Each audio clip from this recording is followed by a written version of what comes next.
It's 10 o'clock. This is Sky News at 10, our top story. Countdown to 2024 will be live in central London as the New Year preparations reach a crescendo. I'm live in Edinburgh, where tens of thousands of Hogmanay revellers are set to bring in the new year.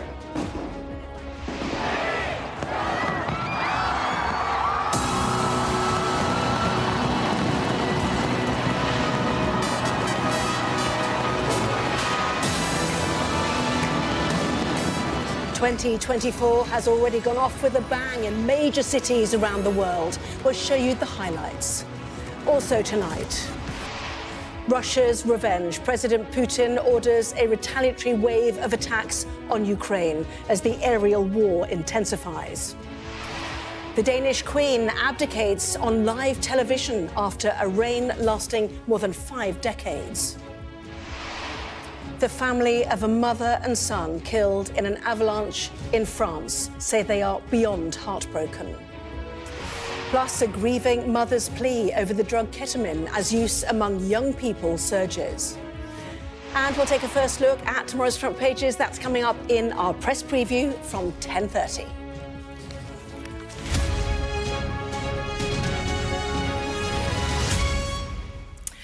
Hello, good evening. We begin tonight with the final countdown to the new year in the UK, now just under 2 hours away. Crowds are massing in cities across the country, despite some soggy weather for some.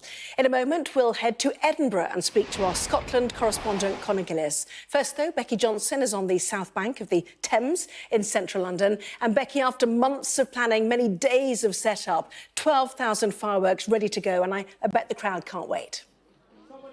Yeah, the party really underway here now on the banks of the River Thames. The London Eye behind me will be the focal point of what we're promised will be the biggest firework display London has ever seen. 12,000 fireworks will go off on the strike of midnight to bring in 2024, and we're expecting the crowd will go wild. You can see here gathered along the banks of the Thames, we've got the television crews, and then here the crowd. Hi everyone.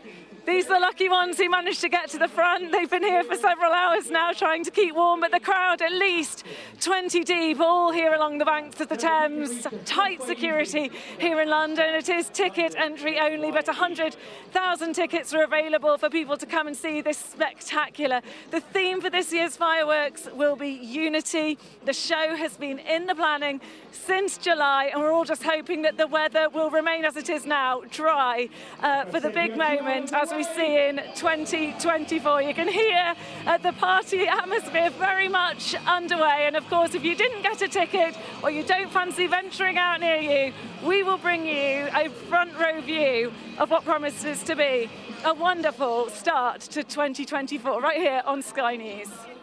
Becky, thank you. Well, let's head to Edinburgh, which always puts on such a good show for Hogmanay, doesn't it, Conor? So what can the crowd of 50,000 expect there?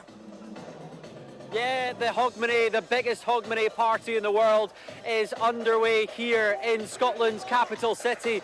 50,000 people are packed into here watching the disco underway at the moment, and then of course we will have Pulp taking to the stage in a short while as well. And I can tell you this has been 4 months in the planning.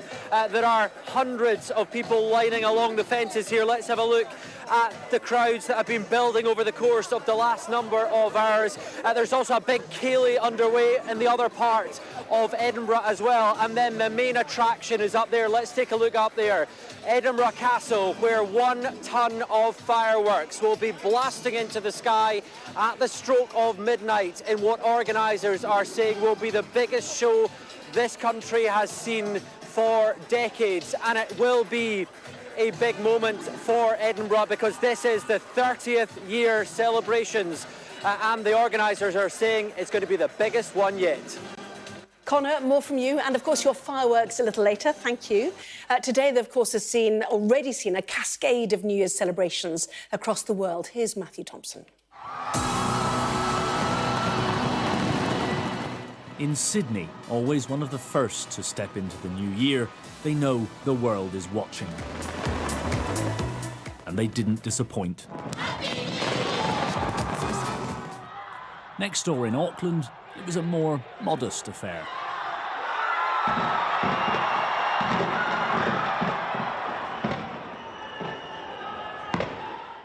Whilst in South Korea, they had a more traditional way of ringing in the new year.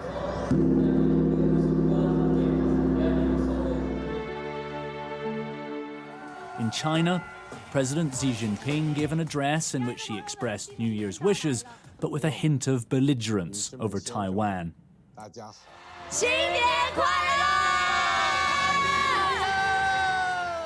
Over in Taipei, though, it didn't seem to dampen the New Year spirit. Whilst the fireworks in Hong Kong returned after a 5-year absence, largely due to COVID.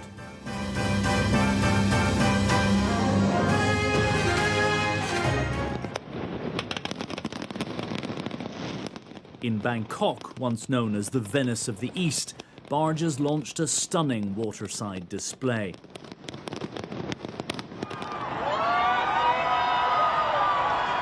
Whilst Dubai put on a spectacle worthy of the world's tallest building. Moscow's Red Square was without its usual firework display as the authorities decided to save money and divert some much-needed cash to the war in Ukraine. In Qatar, drones and lasers gave the celebrations a futuristic twist. And so the New Year's gauntlet has been laid. In the coming hours, it will be Britain's turn to see if it can measure up.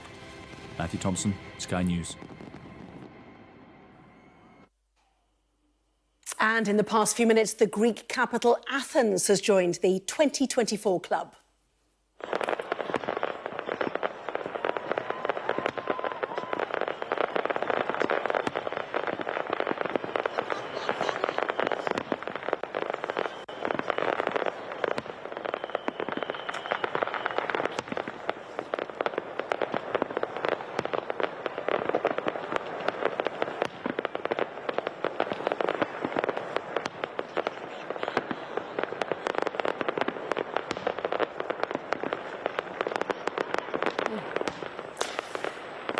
Well, wonderful scenes over the Acropolis there. Well, I'll bring you the build-up to the UK's New Year's Eve celebrations and the fireworks from Rome and Berlin. That is from 11 p.m. here on Sky News.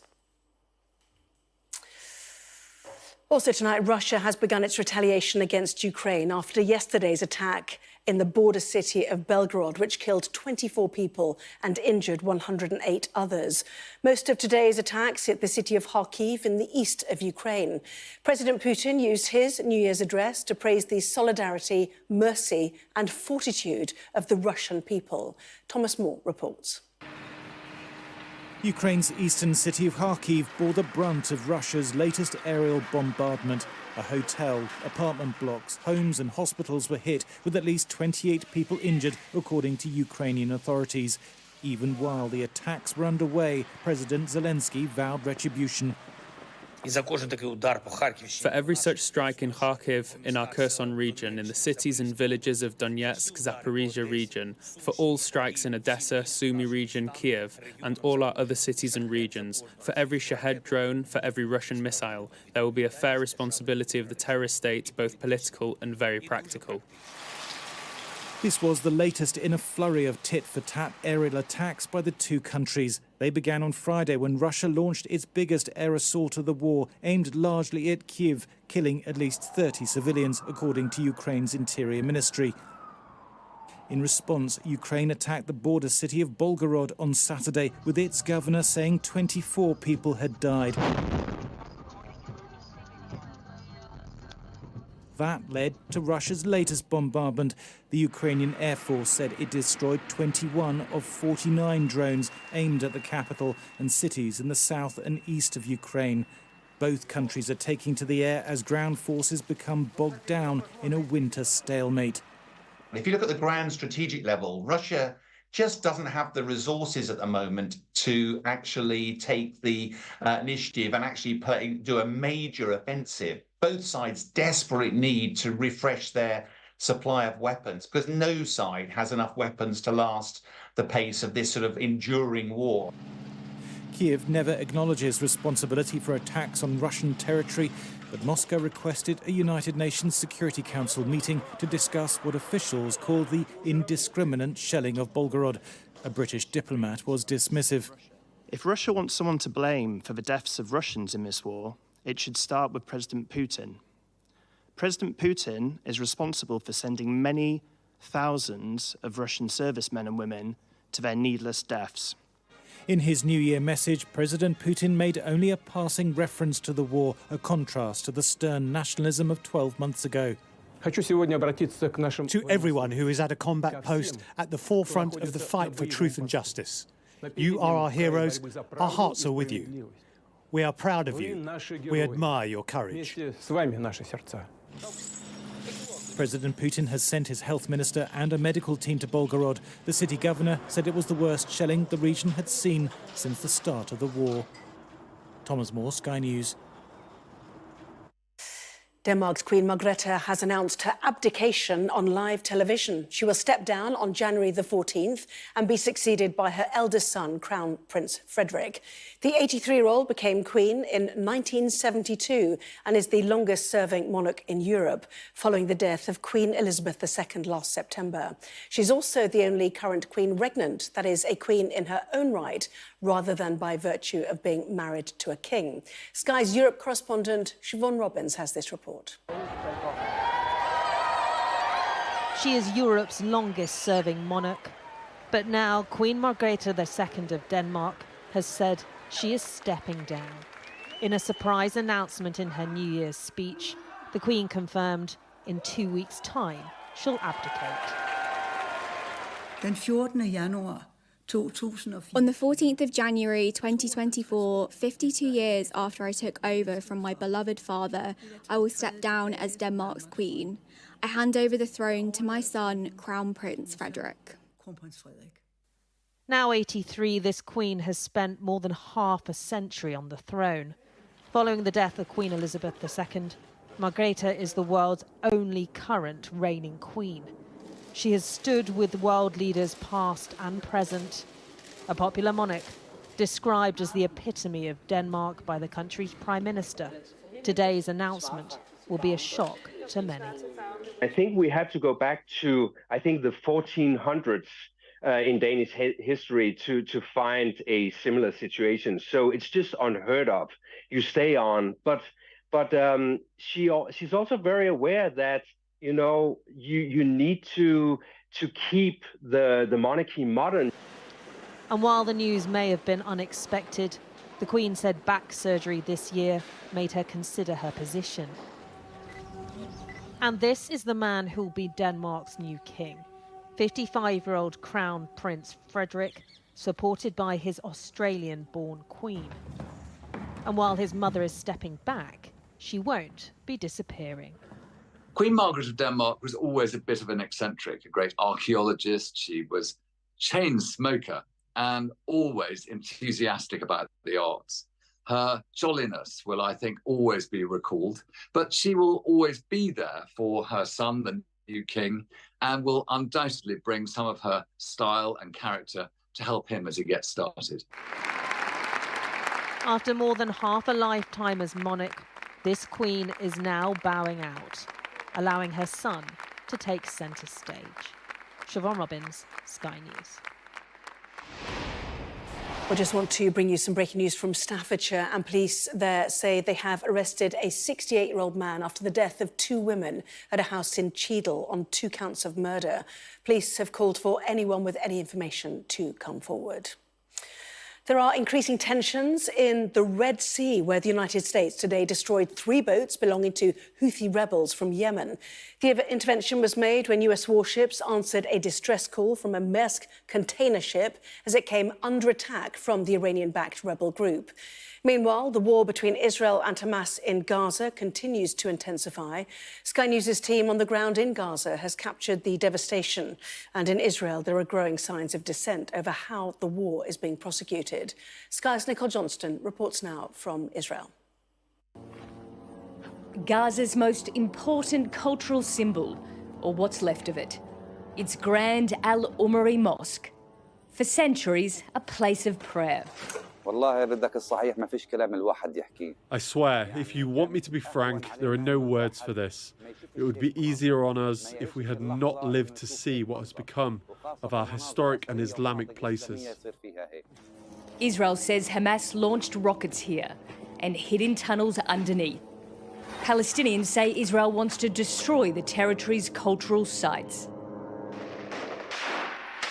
War has reached Khan Yunis, hometown of Hamas leader Yahya Sinwar. Its heaviest fighting is here. Israel calls Sinwar a dead man walking. In Nusrat's refugee camp, Palestinian medics brave it all. Quickly, he says, dazed and dusty, but alive. Over the border in Israel, not everyone wants war. Tal Mitnick refused to serve in the military. Now he's in prison. The first conscientious objector jailed since October 7. His friends say when they're called up to serve, they will also refuse. Me not serving is not me taking a stance with Hamas. I'm not a supporter of Hamas. I do consider them a terrorist group. But the current war is a revenge war against the whole of Gaza, not only Hamas. In Israel, conscientious objectors are a tiny minority. Most people here support the war in Gaza. And with Israel's media focused on grief and trauma inside this country, there's little coverage of death and destruction in Gaza, and almost no sympathy for people there. Hunger is everywhere.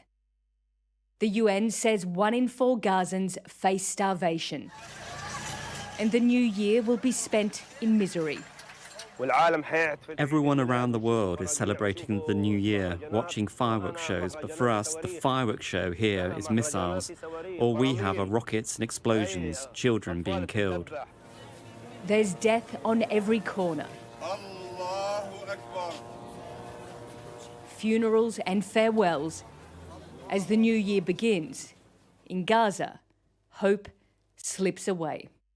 Nicole Johnston, Sky News, Tel Aviv. The family of a British mother and son killed by an avalanche in France have said they are beyond heartbroken following the tragic accident. 54-year-old Kate Vokes and her 22-year-old son Archie were found dead under snow by mountain rescuers around Saint-Gervais, a resort near Chamonix, on Thursday afternoon. The Australian journalist and documentary filmmaker John Pilger has died at the age of 84. He was well known for his campaigning journalism on issues such as the genocide in Cambodia and the treatment of Indigenous Australians. Well, Jack Grealish has released a statement after thieves raided his Cheshire mansion on Wednesday night. The Man City and England footballer said that it had been a traumatic experience for him and his family who were in the property at the time. Cheshire police have said that no arrests have been made and inquiries are ongoing. The number of young people taking ketamine has tripled in recent years. Now the mother of an 18-year-old girl who died after taking the drug on her first night at university has called for the police and the government to take its dangers more seriously. Our political correspondent Amanda Akas reports. 18-year-old Jenny Lama died on her very first night at Newcastle University. Oh, Jenny was just a bright spark in life. She was always busy. She had a real infectious laugh. Jenny's freshers' night out in October 2020 began with a few drinks and ended with ketamine. She fell unconscious on her new flatmate's floor and never woke up. The next morning, her mum Sandra was waiting to take her shopping when the police arrived at her hotel. I just knew by the look on their face. They obviously had to tell me that Jenny had passed away, and they did say at that point that there was a suspicion that there was ketamine involved. I was like, what on earth is ketamine? Sandra now visits schools warning young people of the risks, but she wants government action too. The political leaders of the country need to take it seriously, and the only way that I believe that it can be taken seriously is if the sentences are increased. Home Office figures show ketamine is the country's fourth most popular illegal drug. Last year, it's believed some 225,000 young people aged between 16 and 24 took it. That's triple the number on 5 years previously.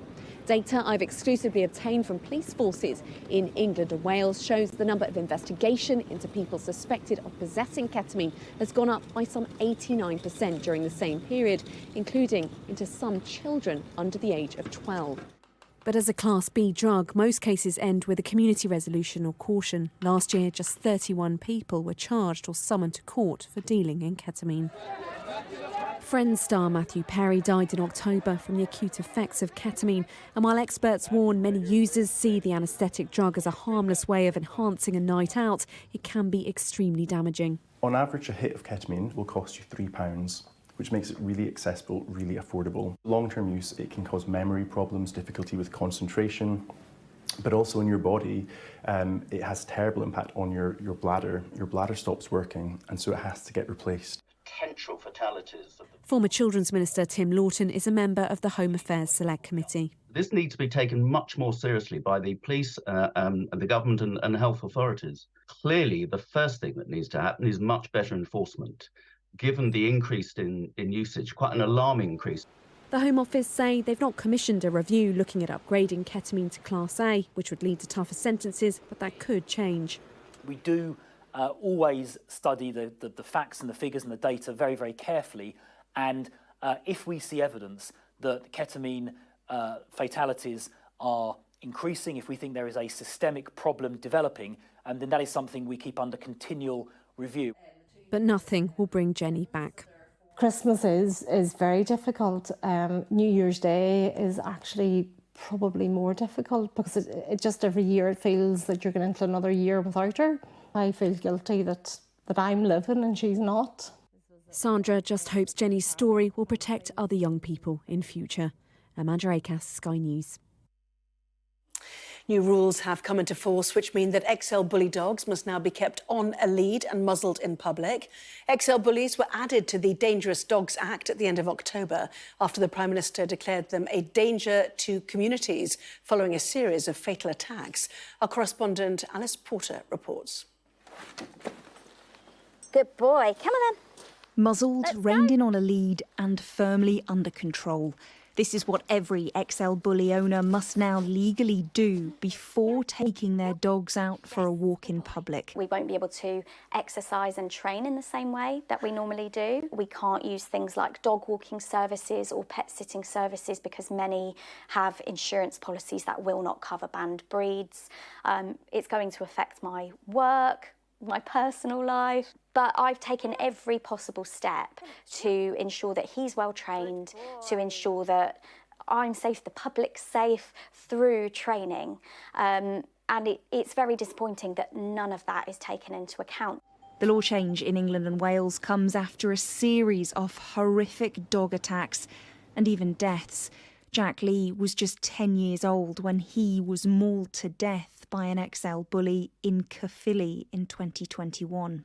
On New Year's Eve, it became illegal to buy, sell or abandon an XL bully dog. And if you have one as a pet and want to take it for a walk now, it'll have to be kept on a lead and muzzle at all times. Then from the 1st of February, any XL bully that doesn't have a certificate of exemption will be destroyed.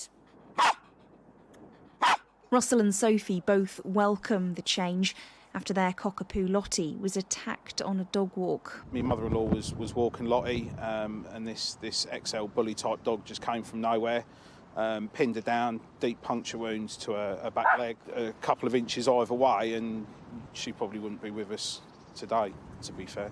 But not everyone's convinced that simply banning the breed will work. If I don't know what I'm doing with that dog, I'm putting a lot of people and other dogs at risk, and it's too easy to go get that dog. So I think if they put this ban in place, as well as overhauling the legislation around dogs as a whole to make it a safer process to get hold of a dog, then I think it's okay. But if it's all they do, I think it's a terrible idea. There's now just 1 month to go before simply owning an XL bully without an exemption becomes a criminal offence. But animal rights charities and dog shelters argue it's not long enough to meet the strict new requirements. and they fear that for many, time is running out.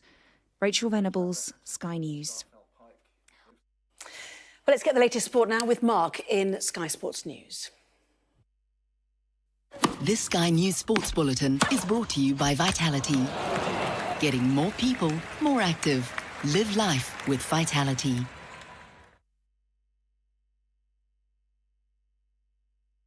Take us back to June the 7th, ahead of the game, because you'd had such an amazing run to the final. Were you quietly confident? I was, and I remember coming in and saying, you know, how did the other semi-final go? And they said at the moment Baal's beating Fiorentina. I went, oh good, I think we might have a better chance against Baal than Fiorentina.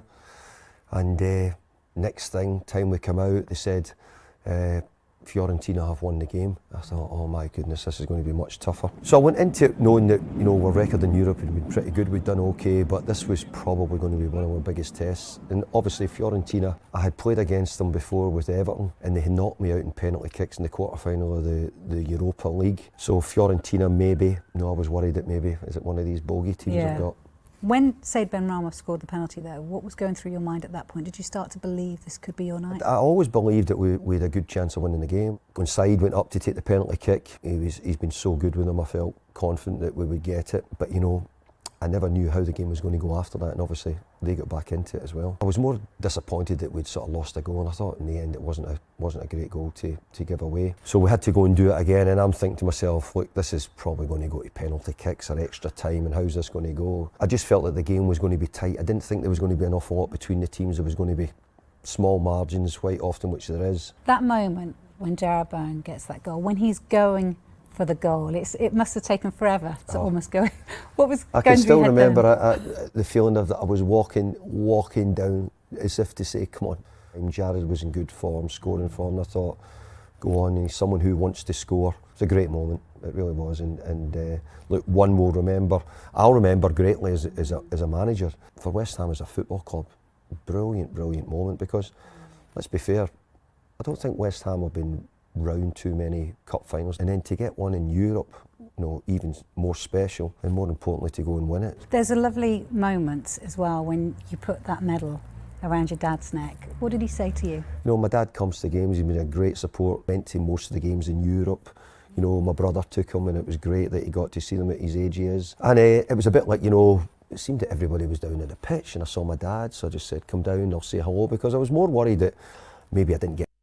This Sky News Sports Bulletin is brought to you by Vitality.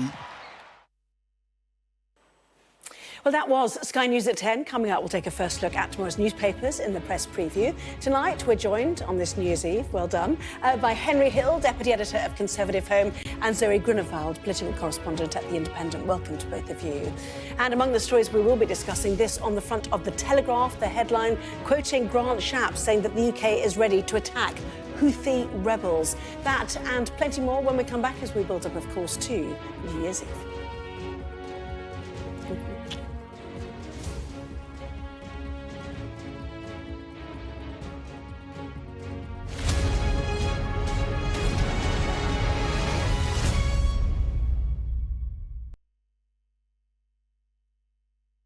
I'm Inzamam Rashid, and I'm Sky's North of England correspondent, telling stories from this culturally rich region I call home. If the Taliban found your family, what would happen? I think they're just going to straight away execute them. There are issues of racism in all levels of cricket. I was on the balcony a couple of times. I was nearly gone. Football is a joy to watch. When people are disappointed, you can feel the hate. I've always tried to put people at the heart of the story, like hearing from young women who've been spiked via injections. I just felt physically sick. That's really in my system. Men, they want to force you doing something which you don't want to do, just because you're homeless. We give a voice to communities often unheard and unserved from a region with a distinct history and global impact.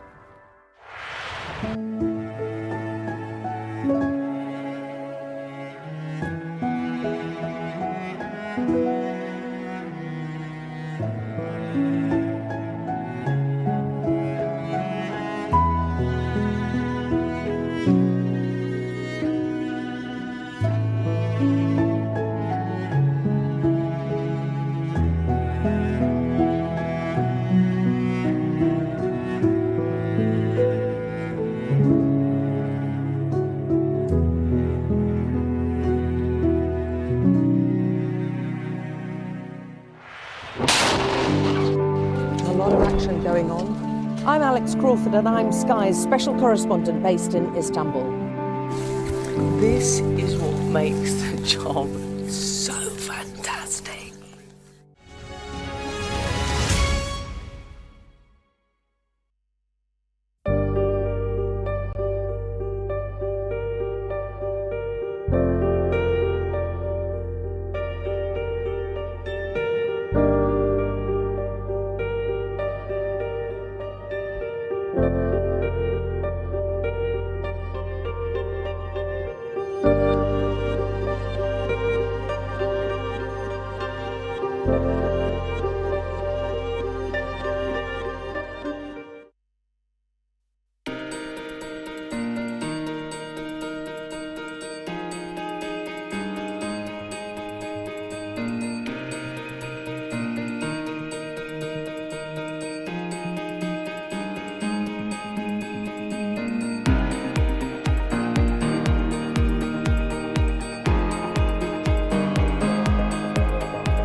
Five of us have made it out of the car.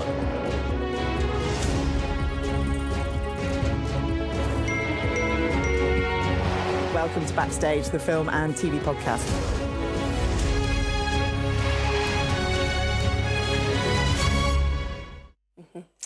Well, this is Sky News. In just a moment, the press preview, a first look at what is on the front pages. First, though, our top stories this evening. And the countdown to the new year has begun in the UK after cities across the world saw in 2024 earlier. Russia has launched fresh airstrikes on Ukraine hours after Moscow accused Kyiv of attacking a Russian city close to the border. And Denmark's Queen Margrethe has announced that she will abdicate on January the 14th in favour of her eldest son.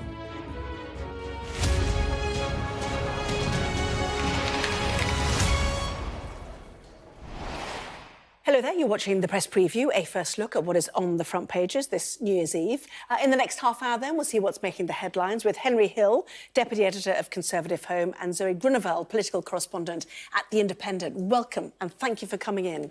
Not sure you're both sacrificing your evening, but we'll see. So to the front pages then. Let's kick off with the Telegraph. The Defence Secretary, Grant Shapps, has been writing in the Telegraph and says the UK military is prepared to attack Houthi rebels from Yemen who've been targeting shipping in the Red Sea. The Express leads with news that a fifth of people who managed to get an appointment with their GP are now getting just 5 minutes to consult over their illness. The Guardian meanwhile says doctors at one London hospital are being told to consider air pollution as a possible cause of people's sickness. The Daily Mirror carries a poll in which more than 70% of people say they want a change in the law to legalise assisted dying. A new plan for so-called frictionless travel using face recognition will mean passengers arriving in the UK will soon no longer need passports. That's according to The Times. The Eye claims an exclusive with a story that police forces, which increasingly use lie detectors in criminal investigations, may be breaking the law and laying themselves open to legal challenge. The Mail leads with news of moves to close what it says is a legal loophole which allows people to change their gender in official documents. And The Star looks at the current spell of stormy weather and reckons there's no chance of a dry January. Quite the opposite, in fact. Don't forget, by scanning the QR code that you'll see on screen during the programme, that you can check out the front pages for yourself while you listen to our guests. So let's head straight to Henry and to Zoe. Welcome to both of you. And Henry, why don't you kick off then with the Daily Telegraph? This is Grant Shapps writing in the Telegraph about the threat in areas like the Red Sea. Yeah, so the Houthi movement is a rebellion in Yemen that's been rolling for some years now. They're Islamists, they're backed by Iran. And in the aftermath of October 7th and Israel's invasion of Gaza, they've been launching an increased series of attacks on international shipping in the Red Sea, forcing a huge amount of shipping to have to be diverted around Africa. That raises costs, causes huge disruption. What this says is that the United Kingdom and the United States are on the brink of issuing a joint declaration to the Houthis that says if they don't cease attacks on international shipping, America, Britain and a coalition of other countries are prepared to actually start attacking them in Yemen. Now, obviously, Britain's involvement's not very big. It's one ship, as far as I can see, HMS Diamond. It'll be America doing most of the heavy lifting. It usually is, but that's still a significant new deployment. And the Yemen issue, as you say, has been going on for years. There's a proxy war, as we know. And the whole problem of the Gaza question is the contagion point of it. And Iran backing the Houthi rebels is where we start to see that sort of growing contagion again. Yeah, absolutely. As we know, this conflict in the Middle East between Israel and Palestine was likely to extend to other parts, and this is just another example of it. So it really is about the Prime Minister and Grant Shapps, the Defence Secretary, setting up Britain's position in the world, where its defences lie, how it will follow on from America, and how it will support its allies in the Middle East. And the question now is, who continues to support Israel's war in Gaza? We've seen finally a sort of ceasefire progress through the United Nations Security Council, which had been blocked by the UN, even though they didn't choose to vote this time again. But what happens next? I mean, do we need to start looking now, as we welcome in the new year, about how this ends and what happens afterwards? Well, that's the question that's been on everyone's minds from day one, right? It's fairly obvious that Israel does not have a clear end goal in mind. None of the options are good. It doesn't want to occupy Gaza. It doesn't want to withdraw and leave Gaza in the hands of Hamas. Those are really the only two options on the table at the moment. A negotiated ceasefire hasn't gone anywhere. And the longer it goes on, as you say, there is a danger that there are more and more of these conflicts that start igniting. So far, we haven't seen groups like Hezbollah attack Israel. But if the US and the UK and other countries get drawn into Yemen, and then maybe something happens in Lebanon and international forces potentially get drawn into Lebanon, there's Iranian proxies in Syria, the potential for this to spread, and just not by anyone's plan, but just by sucking people in step by step, is underappreciated, and it could define 2024. Yes, and as you were speaking, actually, it reminded me of a piece of wire copy from Reuters, an hour or two ago, suggesting that one of the senior figures in Benjamin Netanyahu's right-wing coalition, this is the Finance Minister Bezalel Smotrich, has now said that Palestinian residents should leave Gaza, making way for Israelis who could make the desert bloom. So, it's part of the picture, obviously, isn't it? You were going to say something? Oh, no. It's just absolutely extraordinary that that's where we are, right? I mean, given that where we started, the idea, you said at the beginning, Israel is going to actively suggest depopulating Gaza, that would have been a slur, right? That would have been, it seemed like a slur on the Israeli government. And yet that's not an Israeli government position, but you do have increasing number of people in the government coalition suggesting it as an option. Yeah. OK, moving to the Daily Express, and in fact, I suppose a similar story in the Guardian. Daily Express, though, this is about pressure once again on the NHS, Zoe. Yeah, absolutely. All we hear when we see headlines about the NHS now are just more and more shocking statistics about the state of health infrastructure in this country. So now the Express is saying that patients who are fortunate enough to get a doctor's appointment find they are in and out of their GP surgery in less than 5 minutes, and this is in a fifth of consultations in England last year. I mean, it's only a fifth, so you would assume the rest are seen for longer. But 5 minutes is an extraordinary amount of time. It's so short. If you have a genuine complex health problem, trying to explain that to a doctor with your medical history is really difficult.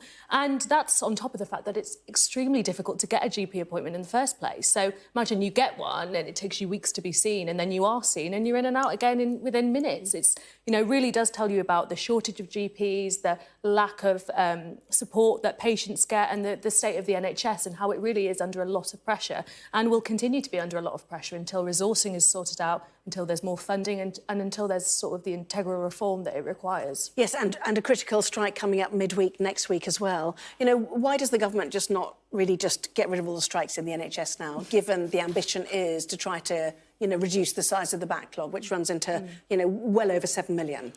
Well, I mean, the government's answer, I suppose, would be that they consider the pay demands to be excessive. And, of course, unlike a one-off payment, which is what the government's offered so far, if you concede a substantial pay increase, you are permanently locking in higher costs forever on the NHS, right? Because you're not going to get that down again. And that makes it potentially harder for the government to pay for any staff increases, or at least more expensive. So that's the challenge. Ultimately, there are limits to the amount of money available for the NHS, right? It's already consuming a vast amount of government spending. Taxes are very high. You can maybe find more, but you can never find enough. Yeah, isn't it more than 40% of government spending? Yeah, precisely, and that will only go up. Yes. The Guardian, meanwhile, suggests that doctors are being told to consider air pollution when actually taking a look at patients. Yeah, so this is at Great Ormond Street, and it's the part of a new pilot scheme, which would basically mean that doctors are looking at the annual air pollution rates in the patients' postcode areas and to understand how they might impact patients and their health. And this is all kind of in response to deaths that have happened in London, in the Greater London area, to do with air pollution. I think this is a really good initiative in that we know that there are many environmental factors that are impacting people's health. And currently we're seeing a load of environmental measures be introduced by, especially in London, we saw this with ULEZ. But there's arguments over the evidence base there, how helpful these will be. A scheme like this, where it can actually be measured, doctors can look at how these things are impacting the patient, is going to be really good for showing where the evidence base is and if these kind of schemes are actually helpful, and making the case to the public about their use. Well, let's cheer ourselves up, given it's New Year's Eve. Story in the Times and the Telegraph about the fact that Britain's, there we go, it's the right-hand column there, Britons are the world's best at eating their greens. This is very important as we think about New Year's resolutions, of course. But after a week of overindulgence, the paper tells us, many of us will be under pressure to swap the chocolates for some steamed veg. They suggest a study by the Organisation for Economic Cooperation and Development, the OECD, to the rest of us, showed that 33% of those in the UK and Ireland ate 5 daily portions of fruit and vegetables, which is actually quite high, isn't it? Yeah, according to this is the thing. You read it and you're like, oh, only a third. Convinced. How? Well, you read it and you're like, oh, we're at the top. How? And you read 33%, and then you see how low all the other numbers are, right? Because some of them are about 15%. And that includes Mediterranean countries and so on and so forth. Who will be indulging in fresh vegetables seasonally in the summer, etc. Precisely. I mean, France Maybe they don't measure it. France apparently only eats only 20% of French people hit 5. Well, they just serve you meat. Well, I was going to say, that's just testament, I guess, to the power of coffee and cigarettes in your nation's profile. But yeah, I mean, it is. You know, the number could be higher, but nonetheless, it does seem that all of those years of drilling in the 5-a-day thing at schools, GP surgeries and everything else has had a tangible impact. There you go.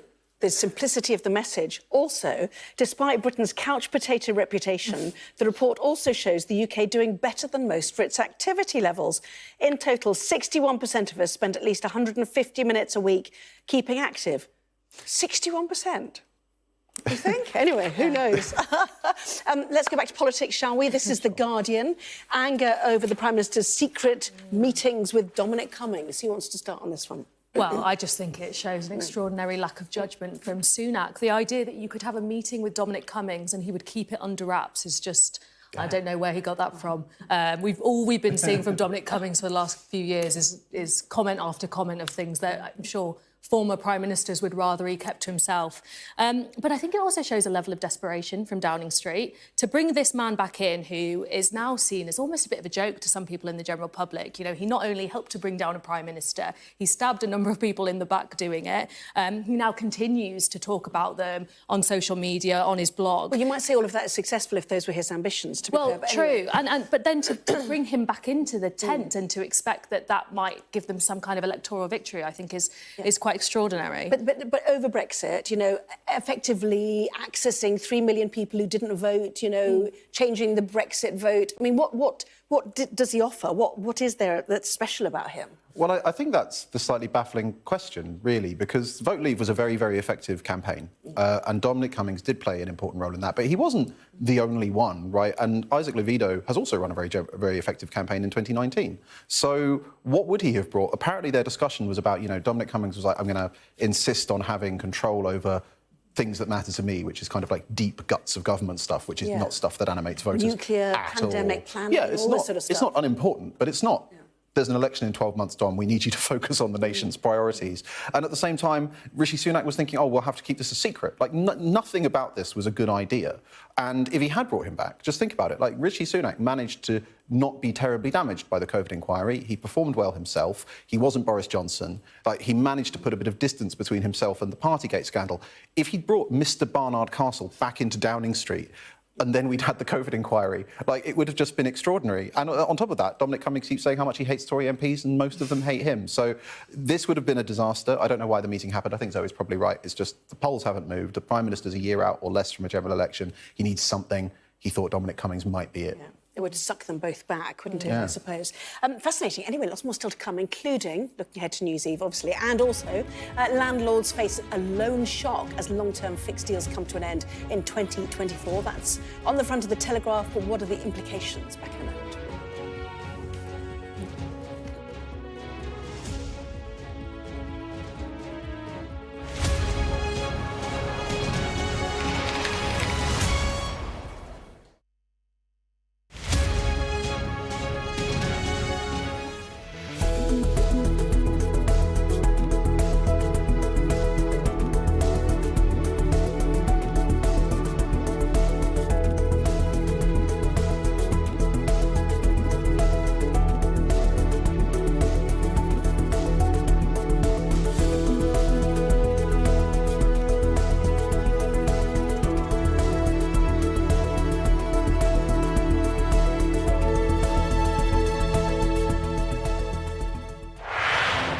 I'm David Blevins, and I'm Sky's senior Ireland correspondent. I'm based in Belfast, a city transformed by peace, but still struggling with its past. Politically, the two sides are as far apart as ever, and it's over that question of who has sovereignty in Northern Ireland, the very issue that's been the source of tension here for generations. It takes 60 minutes to cross the Irish Sea. It took the British monarchy a century. I've spent 25 years reporting the journey from conflict to peace. The political parties of Northern Ireland have reached agreement. We help you understand the world with us. Today, we have reached an agreement with the Conservative Party on support for government in Parliament. We already know what the government gets out of this deal. What exactly does the DUP get out of it? Well, £1.5 billion. Welcome to Winterfell. It's an iconic location in this globally acclaimed drama. Ophelia was the most powerful hurricane this far east in the Atlantic on record. You can't live in a place like this and not appreciate the environment.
Also be different forces. Yeah. Well, welcome back. You're watching the press preview. With me once again, Henry Hill, Deputy Editor of ConservativeHome, and Zoe Grunewald, Political Correspondent at The Independent. And Zoe, let's go to The Independent, which is talking about police rejecting requests for background checks on potential abusers. And the numbers are staggering. Yes, so this is a exclusive from The Independent saying that police had rejected 10,000 requests for background checks on potential abusers in just 6 months this year. And this comes on the back of something called Clare's Law, which is a law that basically means people can request information about people who might be on the register for domestic violence. And they're basically saying, you know, it's a postcode lottery. If you try and request this information, some forces just aren't able to give you it. And whether that be manpower, whether that be the cost of it, whether it just be policy or interest by that local police force, it means that women aren't getting access to this level of justice that they need. And, you know, if you think about what it's like to be a woman today in the UK, you know, if you are of victim of rape, you've got less than a 1% chance of getting that rapist convicted. There's about a 2-year wait for cases to go to court. 2 women in the UK are killed a week by a partner or an ex-partner. I mean, it really is shocking. And to hear that the police forces are just failing in their duties here, I think is going to really disappoint many female campaigners, many domestic violence campaigners and women across the country. Yes, I mean, it feels a sense of the policy running ahead of the logistics and delivery of this, doesn't it? When we know the criminal justice system itself is hugely under pressure with its own set of backlogs. Well, it is, absolutely. I think it would be interesting to know why this is, because it's not as if these background checks involve sending someone to go and look into this person or follow them or anything. It's literally... It's still manpower, putting their name into a database, right? Like, it's as things you still need somebody to do you do that. need someone to do it, but it is remarkable that you can't do that many database lookups. Like, that's a real problem. But it's interesting because Clare's Law does give people this right, but I think what this story illustrates is that there's an increasing tendency in British politics to, like, legislate for rights, statutory deadlines and so on and so forth. But if the material resources aren't there to get it done, you can legislate for all of the nice things that you want. They still won't happen. And I think this is a really good example of how Clare's Law, perfectly good law, but if you don't follow it up with resourcing and an actual strategy, it's not worth the vellum it's written on. On to landlords and the end of their fixed rates, effectively, and what the impact, Zoe, of that might be. So the Telegraph is saying that almost 150,000 buy-to-let landlords are going to see their monthly mortgage payments jump by hundreds of pounds. And obviously this means that either we're going to see a number of landlords sell their properties or we're going to see them pass on the mortgage rate rises to their tenants. Either way, this is terrible news for tenants who are already facing skyrocketing rents, both in the capital and across the country. And who were hoping that there might be a bit more peace this year. But actually, we knew this was going to happen. The mortgage rates were a ticking time bomb. More people are going to have to remortgage next year. And unfortunately, that's going to be passed down to renters who are already stretching themselves, very much so, just to have a place to live. Yeah. Onto the Times. The idea of frictionless borders, which feels hilarious for anyone who's travelled recently, to be fair. But anyway, Henry, what's the suggestion here in the Times? Basically, the idea is that they're going to try and get the British digital border up to the standard it is in some other countries, where you can use facial recognition software to get through automatically. Currently, even the e-gates are very cumbersome. You have to put them in and then they scan your face. And I think your face is still actually manually approved by someone, so it's still a person. It's just that they're not having to manually stamp your passport. And you can't take children through, so families are still queuing. Precisely, you know, it sort of moves up and down. Yeah, so the idea is it'll all be done automatically. You won't actually need to show your passport. It will have data on you already. It will scan you and it'll get you through. If it works, great. Like, shorter queues to get into the country, fantastic. Yeah. But obviously that's a big capital investment and the technology would actually have to work, and we'll see if that happens. Yeah, absolutely. And yet people from the UK will still queue when they arrive in Europe, won't they, Zoe? So that's something that is also on the list of things to do eventually. Absolutely. I mean, there isn't a single bit of transport in this country that doesn't currently seem to be tinged with just disappointment and obstruction for the British people. I mean, you look at trains, you look at flights, anyone who's tried to get anywhere in this country or out of it seems to be struggling at the minute. And, yeah, hopefully they can get it up to scratch, but I wouldn't hold my breath. Right, pretty pictures now. Let's have a look, shall we? Front page of the Times, obviously. They've got Sydney Harbour. Not surprisingly, this is the double-page spread in the Times as well. Look at the colour. It's lovely, isn't it? Anyway, can't wait for, what's the time? An hour and 7 minutes till we see it here in the UK. But anyway, it's been lovely so far, hasn't it, Henry? Yeah, well, we're getting a good... The great thing about going at our point in the sort of spin of the globe halfway, is we get to see the competition, right? So you've probably got someone in London desperately adding rockets to a pile because they've seen that Sydney's is particularly impressive. So they're definitely trying to improve it. But it is great to see how it happens in different parts of the world. And, you know, it's some of these displays are absolutely phenomenal. And, you know, we made it through another year, which is always nice. Yeah, and we're anticipating, obviously, 2300, 11 p.m, which will be Berlin and Rome for our coverage as well. So we'll wait to see that. Let's just have a look and see the latest live pictures, shall we? Oh, what's that one? That's Berlin. Have they gone early? Anyway, so that's maybe not the official fireworks. That might just be some party on a roof. They've cut the budget if that's the official fireworks. That's Rome, doesn't it? Let's just look at the next one.